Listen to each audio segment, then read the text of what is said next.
我们要先来恭喜林洋配获得2024年奥运羽球男双的金牌。我在当天晚上并没有收看即时转播，这是因为每次我去观看支持的球队或是球员的比赛的时候，总是得到不好的结果，因此这次我特别选择不观看。而最后林洋配也为台湾争取到了第一面金牌，我也算贡献了一份神秘的力量。新闻里面说，台湾的国光奖金是世界的第3高。仅次于新加坡跟香港。你看看，林洋配拿到金牌，一个人就至少可以领到2000万的奖金。但如果是美国男篮得到金牌的话，姆斯只能领到120万台币，相去何止10万8千里呢？我能理解，在台湾运动员的养成相当不容易，而且之后的出路也不见得一帆风顺，所以政府应该要照顾运动员，这无可厚非。但是我更希望台湾的企业能够多出一份心力，照顾运动员，在同时也能够提升台湾的运动风气，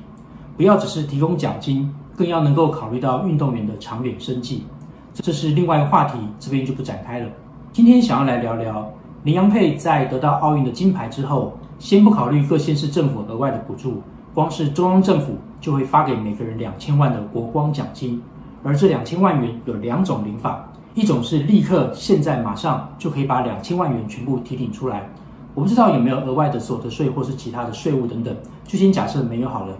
另外一种领法是每个月可以领12.5万元，一年下来就是150万元。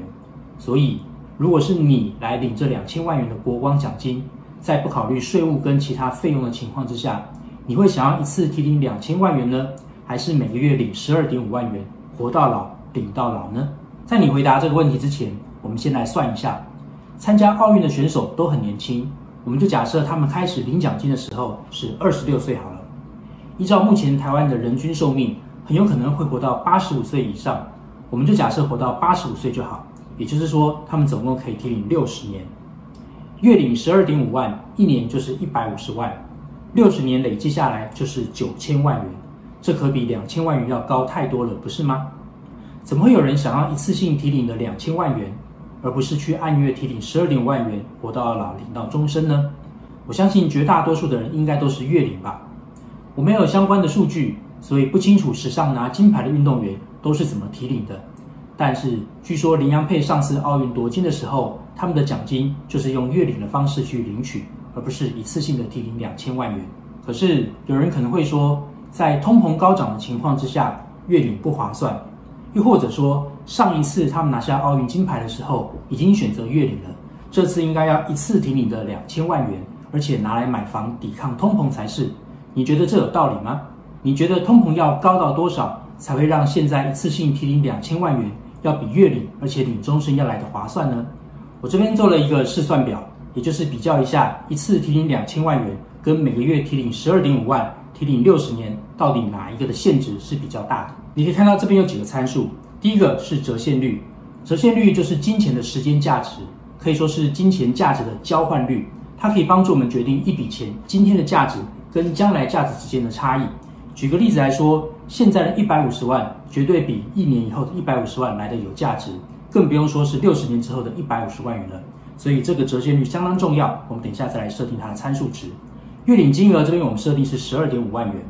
那么从26岁开始提领，一直到85岁，总共可以提领60年，每年提领的金额就是12.5万元乘以12，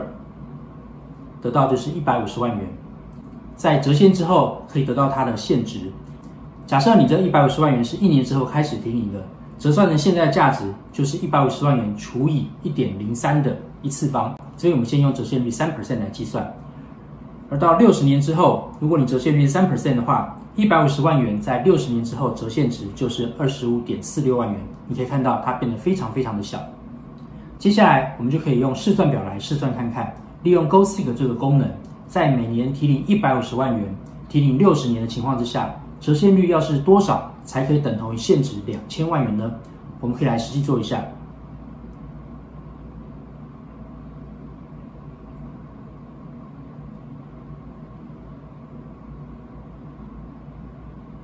打开 GoSeek 之后，这边的 Set Sale 就是我们目标值，也就是现值总要等于2000万。我们设定这个 Set Sale 等于13， ，target value 就是2000万元。那我们要改变哪个值让它去等于2000万元呢？就是改变这个折现率，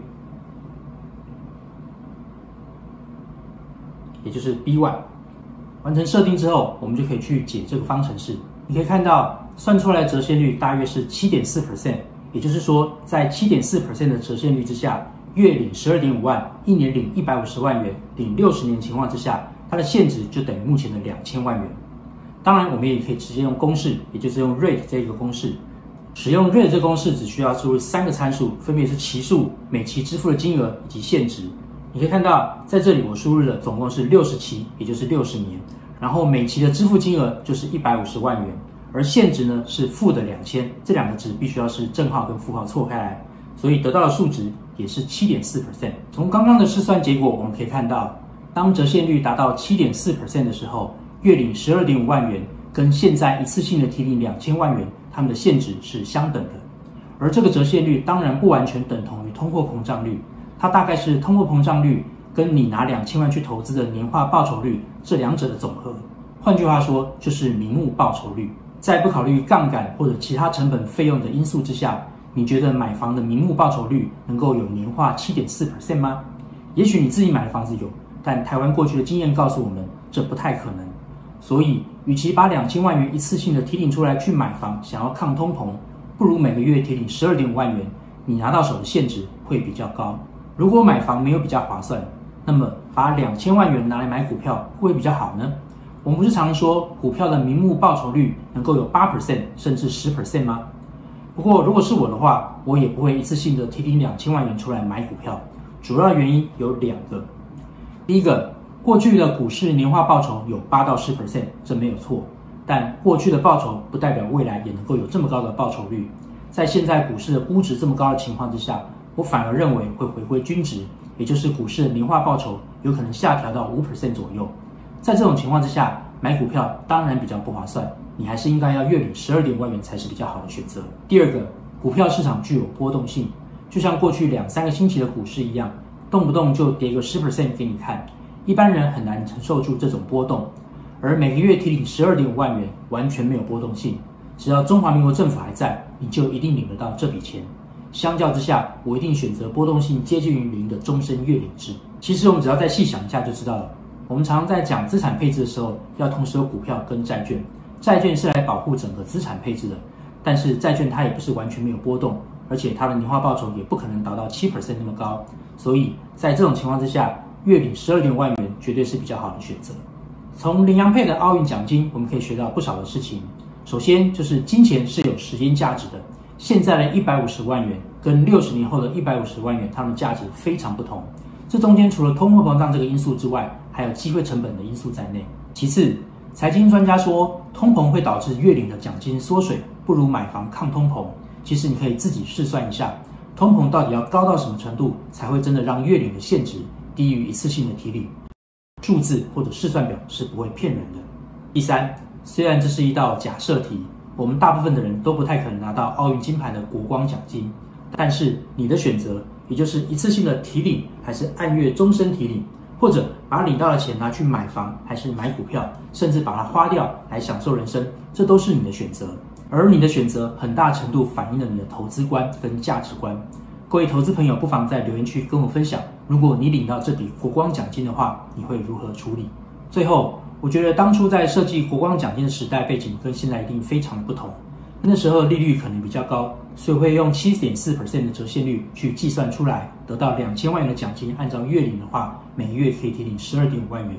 事实上，在目前相对低利的环境里面，用 7.4% 去试算其实不太合理。我们可以来算一下，如果合理的折现率是 4% 的话，也就是把通膨跟机会成本都考虑进去，一次性提领2000万元跟分配到每个月去提领，到底多少钱才是比较合理的呢？在这里我们可以直接把折现率设定为 4%，